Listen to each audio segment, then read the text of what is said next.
ಆತ್ಮೀಯ ಡಿಪ್ಲೊಮಾ ಪ್ರಥಮ ವರ್ಷದ ವಿದ್ಯಾರ್ಥಿಗಳೇ, ವಿದ್ಯಾರ್ಥಿನಿಯರೇ, welcome to learn easy YouTube channel. Like, share and subscribe. ಆತ್ಮೀಯ ಡಿಪ್ಲೊಮಾ ಪ್ರಥಮ ವರ್ಷದ ವಿದ್ಯಾರ್ಥಿನಿಯರೊಂದಿಗೆ ಈ ಒಂದು ಹೊಸ ವಿಡಿಯೋದಲ್ಲಿ ನಾವು ಚರ್ಚಿಸುತ್ತಿರುವ ವಿಷಯವೇನೆಂದರೆ, ಇಂಗ್ಲೀಷ್ 1ಗೆ ಸಂಬಂಧಪಟ್ಟಂತೆ ಒಂದಿಷ್ಟು ಪ್ರಶ್ನೆ ಪತ್ರಿಕೆಗಳನ್ನು ಬಿಡಿಸುವ ಒಂದು ಸಣ್ಣ ಪ್ರಯತ್ನ ನಮ್ಮ ಲರ್ನ್ ಈಜಿ ಯೂಟ್ಯೂಬ್ ಚಾನಲ್ನಿಂದ. 2023 ಮೇದಲ್ಲಿ ನಡೆದಂಥ ಈ ಒಂದು ಪರೀಕ್ಷೆಯ ಪ್ರಶ್ನೆ ಪತ್ರಿಕೆಯನ್ನು ನಾವೀಗ ಬಿಡಿಸೋಣ. ಮೊದಲನೇದಾಗಿ ಇನ್ಸ್ಟ್ರಕ್ಷನ್ಸನ್ನು ನೋಡೋದಾದ್ರೆ, answer all question, each carry 3 marks. ಇಲ್ಲಿ 10 ಪ್ರಶ್ನೆಗಳಿವೆ. ಒಂದೊಂದು ಪ್ರಶ್ನೆಯಲ್ಲಿ ಮತ್ತೆ 3 ಉಪಪ್ರಶ್ನೆಗಳಿವೆ. ಆ 3 ಪ್ರಶ್ನೆಗಳಿಗೆ ಒಂದೊಂದಾಗಿ ನಾವು ಉತ್ತರಿಸುತ್ತಾ ಹೋಗೋಣ.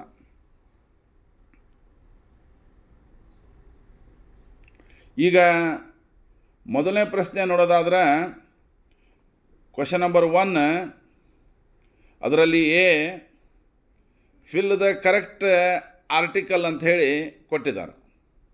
2 ಕಡೆ ಫಿಲ್ ಇನ್ ದ ಬ್ಲ್ಯಾಂಕ್ಸ್ ಇದೆ. ಆ 2 ಕಡೆ ನೀವು ಆರ್ಟಿಕಲನ್ನು ತುಂಬಬೇಕು. ಆರ್ಟಿಕಲ್ಗಳು 3 ಇದಾವೆ, ನಿಮಗೆ ಗೊತ್ತೈತಿ. A, an, the. ಎಲ್ಲಿ ಓವೆಲ್ ಸೌಂಡ್ ಇರುತ್ತೋ ಅಲ್ಲಿ ಆ್ಯನ್, ಎಲ್ಲಿ ಕಾನ್ಸೋನೆಂಟ್ ಸೌಂಡ್ ಇರುತ್ತೋ ಅಲ್ಲಿ ಎ, ಮತ್ತು ಎಲ್ಲಿ ಸಿಂಗ್ಯುಲರ್ ಸಂಬಂಧಪಟ್ಟಂತೆ ಎ ಮತ್ತು ಯಾನ್ಗಳನ್ನು ಬಳಸ್ತೀವಿ, ಪ್ಲೂರಲ್ ಫಾರ್ಮ್ಗೆ ಸಂಬಂಧಪಟ್ಟಂತೆ ದವನ್ನು ಬಳಸ್ತೀವಿ, ಸೂಪರ್ಲೇಟಿವ್ ಡಿಗ್ರಿ ಒಳಗೆ ದ ಅನ್ನು ಬಳಸ್ತೀವಿ, ಅಬ್ರಿವೇಷನ್ಸ್ ಇದ್ದಲ್ಲಿ ಕೂಡ ದ ಅನ್ನು ಬಳಸ್ತೀವಿ. ಜಗತ್ತಿನಲ್ಲಿ ಯಾವ್ಯಾವ ಒಂದೊಂದು ಇದಾವೆ ನೋಡ್ರಿ, ಅಲ್ಲಿ ಕೂಡ ದ ಅನ್ನು ಬಳಸ್ತೀವಿ. The Ganga, the Yamuna, the constitution, the Bhagavad Gita, ಈ ಥರ. ಇದಿಷ್ಟು ಸಂಕ್ಷಿಪ್ತ ಮಾಹಿತಿ. ಇಲ್ಲಿ ನಾನು ಆ್ಯಕ್ಟ್ರೆಸ್ ಅಂತ ನೋಡ್ತಾ ಇದ್ದೀವಿ, ಓವೆಲ್ ಸೌಂಡ್ ಇದೆ, ಹೀಗಾಗಿ ನೀವಲ್ಲಿ ಯಾನನ್ನು ಬಳಸಬೇಕು. ಅದ್ರ ಜೊತೆಗೆ ಗುಡ್ ಮೆಮರಿ, ಕಾನ್ಸೋನೆಂಟ್ ಸೌಂಡ್ ಇದೆ, ಅಲ್ಲಿ ಎಯನ್ನು ತುಂಬಿಟ್ರೆ ಅದು ಸರಿಯಾದ ಉತ್ತರ ಆಗುತ್ತೆ. ಇನ್ನು 1ನೇ ಕ್ವಶನಿನ ಬಿಗೆ ಹೋಗೋದಾದ್ರೆ, ಫಿಲ್ ದ ಕರೆಕ್ಟ್ ಪ್ರಿಪೋಸಿಷನ್ಸ್ ಅಂತ ಹೇಳ್ಯಾರ.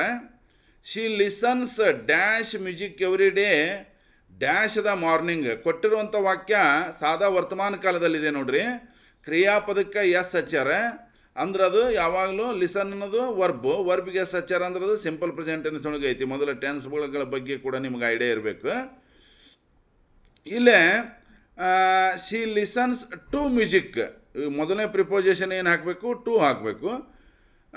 Every day in the morning ಅಂತ ಹಾಕಬೇಕು. ಬೆಳಗಿನ ಜಾವ ಅವಳು ಸಂಗೀತವನ್ನು ಕೇಳುತ್ತಾಳೆ, ಹ್ಯಾಬಿಚುವಲ್ ಆ್ಯಕ್ಷನ್. ಇನ್ನು 1ನೇ ಪ್ರಶ್ನೆ ಸಿಗೆ ಹೋಗೋದಾದ್ರೆ, ಅಲ್ಲಿ ಪ್ರಿಫಿಕ್ಸ್ ಮತ್ತು ಸಫಿಕ್ಸನ್ನು ಹಚ್ಚಲಿಕ್ಕೆ ಹೇಳ್ಯಾರ. ಪ್ರಿಫಿಕ್ಸ್ ಅಂದ್ರೆ ಪ್ರೀ ಅನ್ನೋದರ ಅರ್ಥ ಮುಂಚಿತವಾಗಿ ಅನ್ನುವಂಥ ಅರ್ಥವನ್ನು ಕೊಡ್ತೈತಿ. ಹೀಗಾಗಿ ಪ್ರಿಫಿಕ್ಸ್ಗಳು ಮೊದಲಿಗೆ ಹಚ್ಚೋವಿರ್ತಾವೆ, ಸಫಿಕ್ಸ್ಗಳು ನಂತರ ಹಚ್ಚೋವಿರ್ತಾವೆ. ಬಿಹೇವ್ಗೆ ಸೂಟೇಬಲ್ ಆದಂಥ ಪ್ರಿಫಿಕ್ಸ್ ಮಿಸ್ ಬಿಹೇವ್. ಅದೇ ರೀತಿ ಸಫಿಕ್ಸನ್ನು ಹಚ್ಚಲಿಕ್ಕೆ ಹೇಳ್ಯಾರ, ಕಲರ್, ಕಲರ್ಲೆಸ್. ಇಷ್ಟು ಬರೆದುಬಿಟ್ರೆ ಅದು ಸರಿಯಾದ ಉತ್ತರ ಆಗುತ್ತೆ. ಅದೇ ರೀತಿ ನಾವೀಗ 2ನೇ ಪ್ರಶ್ನೆಯ ಎಗೆ ಹೋಗೋಣ. ಅಲ್ಲಿ ಸಿನಾನಿಮನ್ನು ಬರೀಲಿಕ್ಕೆ ಹೇಳ್ಯಾರ. ಸಿನಾನಿಮ್ ಅಂದ್ರೆ ಸಮಾನಾರ್ಥಕ ಪದ. ಬಿಗಿನ್ ಅನ್ನುವಂಥ ಶಬ್ದಕ್ಕೆ ಸಮಾನಾರ್ಥಕ ಪದ ಯಾವುದು ಅಂತ ಕೇಳ್ಯಾರ. ಸ್ಟಾರ್ಟ್ ಅಂತ ಬರೆದುಬಿಟ್ರೆ ಅದು ಸರಿಯಾದ ಉತ್ತರ ಆಗುತ್ತೆ. ಅದೇ ರೀತಿ ಅಲ್ಲಿ 1ನೇ ಪ್ರಶ್ನೆಯೊಳಗನ 2ನೇದ್ರೊಳಗೆ 1ನೇದ್ದು, ಅದರೊಳಗೆ 2ನೇದ್ದು. ಗಿವ್ ಆ್ಯಂಟೋನಿಮ್ ಟು ಫೇಕ್ ಅಂತ ಕೊಟ್ಟಾರ. ಫೇಕ್ ಅಂದ್ರೆ ಸರಿ ವಾಸ್ತವ ಅಲ್ಲದ್ದು, ಅದು ಅದಕ್ಕೆ ಅಪೋಸಿಟ್ ವರ್ಡ್ ರಿಯಲ್. ಇನ್ನು ಬಿಗೆ ಹೋಗೋದಾದ್ರೆ, ಅಲ್ಲಿ ಅಡ್ಜೆಕ್ಟಿವನ್ನು ತುಂಬಲಿಕ್ಕೆ ಹೇಳ್ಯಾರ. ನೀವು ಹೈಸ್ಕೂಲ್ ಲೆವೆಲ್ನೊಳಗೆ positive degree, comparative degree, superlative degree ಅಂತ ಮಾಡ್ತಿದ್ರಲ್ಲ, ಅದ ಇದು. ಆದರೆ ಸ್ವಲ್ಪ ಮಾಡಿಫೈಡ್ ಮ್ಯಾನರ್ನೊಳಗೆ ಇರ್ತೈತಿ. He is a dash than you. ಗುಡ್ಡದ ಸರಿಯಾದ ಅಡ್ಜೆಕ್ಟಿವ್ ಫಾರ್ಮನ್ನು ತುಂಬ್ರಿ ಅಂತ ಕೇಳ್ಯಾರ. ಧ್ಯಾನ್ ಬಂದತಿ ಅಂದ್ರೆ ಅದು ಕಂಪ್ಯಾರಿಟಿವ್ ಡಿಗ್ರಿಯನ್ನೇ ಮಾಡೋದಿರ್ತೈತಿ. ಹೀಗಾಗಿ ಗುಡ್ಡದ comparative form better, he is better than you ಅಂತ ಬರೆದ್ಬಿಟ್ರೆ ಅದು ಸರಿಯಾದ ಉತ್ತರ ಆಗುತ್ತೆ. ಅದೇ ರೀತಿ ಸಿಗೆ ಹೋಗೋದಾದರೆ ಮ್ಯಾಚ್ ದಿ ಫಾಲೋಯಿಂಗ್ ಅಂತ ಹೇಳ್ಯಾರ. ಎ ಸೆಕ್ಷನ್ಯಾಗ 2 ಶಬ್ದಗಳನ್ನು ಕೊಟ್ಟಾರ, ಬಿ ಸೆಕ್ಷನ್ಯಾಗ ಅವಕ್ಕೆ ಹೊಂದುವಂಥ ಮೀನಿಂಗ್ಫುಲ್ ಆದಂಥ 4 ಆಪ್ಷನ್ಗಳನ್ನು ಕೊಟ್ಟಾರ. ಗಿಫ್ಟ್ಗೆ ಮೀನಿಂಗ್ಫುಲ್ಲು ಪ್ರೆಸೆಂಟ್, ರಿಸ್ಕಿಗೆ ಸೇವ್. ಆ ರೀತಿ ಹೊಂದಿಸ್ಬಿಟ್ರೆ 1ನೇದಕ್ಕೆ ಡಿ, 2ನೇದಕ್ಕೆ ಎ, ಈ ರೀತಿ ನೀವು ಅಲ್ಲಿ ಹೊಂದಿಸ್ಬೇಕಾಗತ್ತೆ. 3ನೇ ಪ್ರಶ್ನೆಗೆ ಹೋಗೋದಾದ್ರೆ contextual meaning of underlined word, italic word ಅಂತ ಕೊಟ್ಟಿದ್ರು. ನಾವಿಲ್ಲಿ ಇಟ್ಯಾಲಿಕ್ ಮಾಡೋಕ್ಕೆ ಬರೋಂಗಿಲ್ಲ ಅಂತೇಳಿ ಅಂಡರ್ಲೈನ್ ಮಾಡೀನಿ. Hard work is fundamental to success. Hard work is fundamental. Fundamental ಅನ್ನೋ ಶಬ್ದ ಇಟ್ಯಾಲಿಕ್ ಸ್ಟೈಲ್ ಅಥವಾ ಅಂಡರ್ಲೈನ್ ಒಳಗೈತಿ. ಅದರದ ಮೀನಿಂಗ್ ಕೇಳ್ಯಾರ ಇಲ್ಲಿ. ಕಾಂಟೆಕ್ಸ್ಚುವಲ್ ಮೀನಿಂಗ್ ಏನಪ್ಪ ಅಂದ್ರೆ ಎಸೆನ್ಷಿಯಲ್ ಅಥವಾ ಕ್ರೂಷಿಯಲ್ ಅಂಥೇಳಿ ನೀವು ಬರೀಬೇಕಾಗುತ್ತೆ. ಅವನ್ನೆಲ್ಲ ಆನ್ಸರ್ಗಳನ್ನೆಲ್ಲ ರೆಡ್ಡಿಂಗ್ಲೆ ಮಾಡಿ ನೋಡ್ರಿ. ಇನ್ನು ಆ 3ನೇ ಪ್ರಶ್ನೆ ಒಳಗೆ ಬಿಗೆ ಹೋಗೋದಾದ್ರೆ ಅಲ್ಲಿ ಒಂದು ತಪ್ಪು ಐತಿ, ಕರೆಕ್ಟ್ ದ ಎರರ್ ಅಂತ ಐತಿ. ಆ ಎರರನ್ನು ನೀವು ಸರಿಪಡಿಸ್ಬೇಕು. ಅದು ಕೂಡ ಕಂಪ್ಯಾರಿಟಿವ್ ಡಿಗ್ರಿಗೆ ಸಂಬಂಧಪಟ್ಟಂಗೆ ಐತಿ ನೋಡ್ರಿ. ಶಾಂತಿ ಈಸ್ ಕ್ಲೆವರರ್ ಆಫ್ ಆಲ್ ಗರ್ಲ್ಸ್ ಅಂತ ಕೊಟ್ಟಾರ. ಇದು ಕ್ಲೆವರರ್ ಆಫ್ ಆಗಲ್ಲ, ಯಾವಾಗಲೂ ಕ್ಲೆವರರ್ ಅಂತ ಬಂದತ್ತಂದ್ರೆ ಅದು ಕಂಪ್ಯಾರಿಟಿವ್ ಫಾರ್ಮ್ ಐತಿ. ಕ್ಲೆವರರ್, ಕ್ಲೆವರೆಸ್ಟ್. ಹೀಗಾಗಿ ಅದನ್ನು ಕಂಪ್ಯಾರಿಟಿವ್ ಮಾಡ್ಬೇಕಂದ್ರೆ ಕ್ಲೆವರರ್ ದ್ಯಾನ್ ಆಗುತ್ತದು. Shanti is cleverer than all other girls ಅಂತಂದು ನೀವು ಮಾಡಬೇಕಾಗುತ್ತೆ. ಇನ್ನು ಸಿಗೆ ಹೋಗೋದಾದ್ರೆ ಅಲ್ಲೇ ಒಂದು ಎರರ್ ಐತೆ ಅಂತ, locate the part that contains error. ಆ ಎರರ್ ಎಲ್ಲೈತಿ, ತಪ್ಪು ಎಲ್ಲೈತಿ ಹುಡುಕಿ ಅದನ್ನು ಸರಿಪಡಿಸ್ರಿ ಅಂತ ಹೇಳ್ಯಾರ. One of my friend is going to Mumbai ಅಂತ ಕೊಟ್ಟಾರ. ಫ್ರೆಂಡ್ಸ್ನಲ್ಲಿ ಒಬ್ಬ ಆಗ್ಬೇಕದು. ಒನ್ ಆಫ್ ಮೈ ಫ್ರೆಂಡ್ಸ್, ನನ್ನ ಫ್ರೆಂಡ್ಗಳು ಭಾಳ ಅದಾರ, ಅದರೊಳಗೆ ಒಬ್ಬ ಮುಂಬೈಗೆ ಹೋದ ಅನ್ನುವಂಥ ಅರ್ಥ. ಒನ್ ಆಫ್ ಮೈ ಫ್ರೆಂಡ್ಸ್ ಆಗ್ಬೇಕದು. ಇನ್ನು 4ನೇ ಪ್ರಶ್ನೆಗೆ ಹೋಗೋದಾದ್ರೆ ಪ್ರೈಮರಿ, ಆಕ್ಸಿಲರಿ ಮತ್ತು ಮೋಡಲ್ ವರ್ಡ್ಸ್ಗಳನ್ನು ಕೊಟ್ಟಿವಿ. ಅವುಗಳನ್ನು ನೀವು ಸ್ವಂತ ವಾಕ್ಯ ಮಾಡಿರಿ ಅಂತ ಹೇಳ್ಯಾರ. ಮೊದಲನೇದಾಗಿ ವಾಸ್ ಐತಿ. I was studying PUC in Moodabidri last year ಅಂತ ಬರೆದುಬಿಟ್ರೆ ಅದು ಹೋದ ವರ್ಷ ನಾನು ಮೂಡುಬಿದಿರೆಯಲ್ಲಿ PUCಯನ್ನು ಅಭ್ಯಾಸ ಮಾಡ್ತಾ ಇದ್ದೆ. ವಾಸನ್ನು ನೀವು ಸ್ವಂತ ವಾಕ್ಯ ಮಾಡಿದಂಗೆ ಆತು. ಅದೇ ರೀತಿ ಹ್ಯಾವನ್ನು ಮೇನ್ ವರ್ಕ್ ಮಾಡ್ಬೇಕಂತ ಹೇಳ್ಯಾರ. ಹೊಂದಿರು, ಸಾಕು, ಸಲಹು, ಉಣ್ಣು, ತಿನ್ನು, ಕುಡಿ ಇಷ್ಟು ಅರ್ಥ ಆಗುತ್ತೆ. ನಾನು ಹೊಂದಿರು ಅನ್ನುವಂಥ ಅರ್ಥದೊಳಗೆ ಒಂದಲ್ಲಿ ವಾಕ್ಯವನ್ನು ಮಾಡೀನಿ. I have a apartment in Belagavi. ನಾನು ಬೆಳಗಾವಿಯಲ್ಲಿ ಒಂದು ಅಪಾರ್ಟ್ಮೆಂಟನ್ನು ಹೊಂದಿದ್ದೇನೆ. ಅದು ಸ್ವಂತ ವಾಕ್ಯ ಆತಲ್ಲೇ. ಇನ್ನು ಅದೇ ರೀತಿ ಮೇ ಅಂದರೆ ಬಹುದೇ ಅನ್ನುವಂಥ ಅರ್ಥ. ನೀವು ಸಾಮಾನ್ಯವಾಗಿ ಕ್ಲಾಸ್ ರೂಮ್ನೊಳಗೆ ಶಿಕ್ಷಕರು ಆಲ್ರೆಡಿ ಒಳಗಿದ್ರಂದ್ರೆ ನೀವು ಕೇಳ್ತಿರ್ತೀರಿ may I come in sir ಅಂಥೇಳಿ.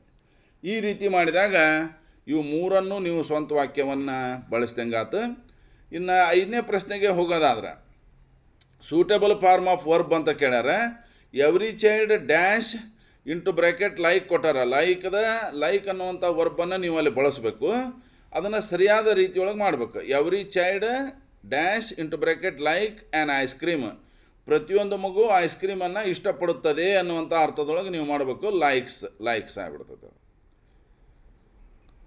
ಇನ್ನು ಬಿಗೆ ಹೋಗೋದಾದ್ರೆ he began to run after he dash into bracket C the dog. Began ಅಂತ ಕೊಟ್ಟಾರಂದ್ರೆ ಅದು ಸಿಂಪಲ್ ಪಾಸ್ಟ್ ಟೆನ್ಸ್ನೊಳಗೆ ಐತಿ. ನಾನು ವಿದ್ಯಾರ್ಥಿಗಳೇ ನಿಮಗೆ ಹೇಳ್ತಾ ಇರ್ತೀನಿ, ನನ್ನ ವಿಡಿಯೋಗಳನ್ನು ಯಾರು ನೋಡಿರ್ತೀರಿ, ಫಸ್ಟ್ ಟೈಮ್ ಯಾರು ನಮ್ಮ ಲರ್ನ್ ಈಜಿ ಯೂಟ್ಯೂಬ್ ಚಾನಲನ್ನು ನೋಡ್ತಾ ಇದ್ದೀರಿ ಕೂಡಲೇ ಸಬ್ಸ್ಕ್ರೈಬ್ ಮಾಡಿಕೊಡ್ರಿ. ಯಾಕಂತಂದರೆ ಇದು ನಮ್ಮ ಲರ್ನ್ ಈಜಿ ಯೂಟ್ಯೂಬ್ ಚಾನಲ್ ಈಗಾಗಲೇ ಮೊನಿಟೈಸ್ ಆಗಿಬಿಟ್ಟಿದೆ. 4,000 ವಾಚಿಂಗ್ ಅವರ್ಸ್ ಮತ್ತು 1,000 ಸಬ್ಸ್ಕ್ರೈಬರ್ಸನ್ನು ಮುಗಿಸಿ ಯೂಟ್ಯೂಬ್ನಿಂದ ನಾವು ಮೊನಿಟೈಸೇಷನನ್ನು ಪಡ್ಕೊಂಡಿದ್ದೀವಿ. ಹೀಗಾಗಿ ಇದು ನಮ್ಮ 73ನೇ ವಿಡಿಯೋ. ಇಲ್ಲಿ ಎಲ್ಲ ಪ್ರೌಢಶಾಲೆಗೆ ಸಂಬಂಧಪಟ್ಟಂಥ, ಪ್ರಾಥಮಿಕ ಶಾಲೆಗೆ ಸಂಬಂಧಪಟ್ಟಂಥ, ಸ್ಪರ್ಧಾತ್ಮಕ ಪರೀಕ್ಷೆಗಳಿಗೆ ಸಂಬಂಧಪಟ್ಟಂಥ ಎಲ್ಲ ಕಾಂಪಿಟೇಟಿವ್ ಎಕ್ಸಾಮಿನ ವ್ಯಾಕರಣಾಂಶಗಳನ್ನು ಇಲ್ಲಿ ಬಿಡಿಸಲಾಗಿದೆ ಮತ್ತು ಮೋಟಿವೇಶ್ನಲ್ ವಿಡಿಯೋಗಳು ನಿಮಗೆ ಸಿಗ್ತಾವೆ. ಹೀಗಾಗಿ ಕೂಡಲೇ ITI ವಿದ್ಯಾರ್ಥಿಗಳು ಇರ್ಬೋದು, ನಮ್ಮ ಚಾನಲನ್ನು ಸಬ್ಸ್ಕ್ರೈಬ್ ಮಾಡಿಕೊಡ್ರಿ ಅಂತ ಹೇಳ್ತಾ ನಿಮ್ಮ ಸ್ನೇಹಿತರ ಜೊತೆ ಈ ವಿಡಿಯೋವನ್ನು ಹಂಚಿಕೊಡ್ರಿ. ಇದೆಲ್ಲ ನಿಮಗೆ ಭಾಳ ಈಸಿ ಮ್ಯಾನರ್ನೊಳಗೆ ನಾನು ನಿಮಗೆ ತಿಳಿಸ್ಕೊಡ್ತಾ ಇದ್ದೀನಿ. ಇಲ್ಲಿ ಪಾಸ್ಟ್ ಪರ್ಫೆಕ್ಟ್ ಟೆನ್ಸು ಅಥವಾ ಸಿಂಪಲ್ ಪಾಸ್ಟ್ ಟೆನ್ಸನ್ನು ಹೇಳೋ ಹೊತ್ನ್ಯಾಗ ನಾನು ಹೇಳಿರ್ತೀನಿ ಯಾವ ಎರಡು ಘಟನೆಗಳು ಈಗಾಗಲೇ ಮುಗಿದು ಹೋದಾಗ ಮೊದಲು ಆದ ಘಟನೆಯನ್ನು ಪಾಸ್ಟ್ ಪರ್ಫೆಕ್ಟ್ ಟೆನ್ಸ್ನೊಳಗೆ, ನಂತರ ಆದ ಘಟನೆಯನ್ನು ಸಿಂಪಲ್ ಪಾಸ್ಟ್ ಟೆನ್ಸ್ನೊಳಗೆ ಬರೀಬೇಕು ಅಂತ ಹೇಳ್ತಿರ್ತೀನಿ. ಹೀಗಾಗಿ ಇಲ್ಲೇ he began to run after he dash the dog. ನಾಯಿಯನ್ನು ನೋಡಿದ ತಕ್ಷಣ ಇವ ಓಡ್ಲಿಕ್ಕೆ ಹತ್ತಿದ್ದ, ಪಾಸ್ಟ್ ಟೆನ್ಸ್. ಇಲ್ಲಿ ಬಿಗ್ಯಾನ್ ಪಾಸ್ಟ್ ಫಾರ್ಮ್ ಐತಿ. ಅದಕ್ಕಿಂತ ಹಿಂದೆ ನಡೆದ ಘಟನೆ ಯಾವುದು? ನಾಯಿಯನ್ನು ನೋಡಿದ್ದು ಮೊದಲು, ಓಡಿದ್ದು ಆಮೇಲೆ. ಹೀಗಾಗಿ ನಾಯಿಯನ್ನು ನೋಡಿದ್ದೇನೈತಲ್ಲ ಅದನ್ನು ಪಾಸ್ಟ್ ಪರ್ಫೆಕ್ಟ್ ಟೆನ್ಸ್ನೇ ಮಾಡ್ಬೇಕು. ಹೀಗಾಗಿ he had seen the dog ಆಗ್ಬೇಕದು. ಹಿ ಹ್ಯಾಡ್ ಹೆಲ್ಪಿಂಗ್ ವರ್ಬ್ ಆಗುತ್ತೆ ಯಾವಾಗಲೂ ಪಾಸ್ಟ್ ಪರ್ಫೆಕ್ಟ್ ಟೆನ್ಸ್ನೊಳಗೆ. V3 ಫಾರ್ಮ್ ಯಾವ ಕ್ರಿಯಾಪದವನ್ನು ಬಳಸಿರ್ತೀರಿ ಅದರ V3 ಫಾರ್ಮನ್ನು ಅಲ್ಲಿ ಬರೀಬೇಕಾಗುತ್ತೆ. ಹೀಗಾಗಿ he began to run simple past, he had seen the dog past perfect. ಮೊದಲಾದ ಘಟನೆ ಪಾಸ್ಟ್ ಪರ್ಫೆಕ್ಟ್ ಟೆನ್ಸ್ನಾಗ, ನಂತರ ಆದ ಘಟನೆ ಸಿಂಪಲ್ ಪಾಸ್ಟ್ ಟೆನ್ಸ್ನೊಳಗೆ. ಇನ್ನು ಸಿಗೆ ಹೋಗೋದಾದ್ರೆ the rain dash stop just now. ಈ ಘಟನೆ ಇದೀಗ ತಾನೇ ಆಗಿದೆ, ಇದೀಗ ತಾನೇ ನಡೆದಂಥ ಘಟನೆ ಸಿಂಪಲ್ ಪ್ರೆಸೆಂಟ್ ಟೆನ್ಸ್ನೊಳಗೆ ಇರ್ತೈತಿ. The rain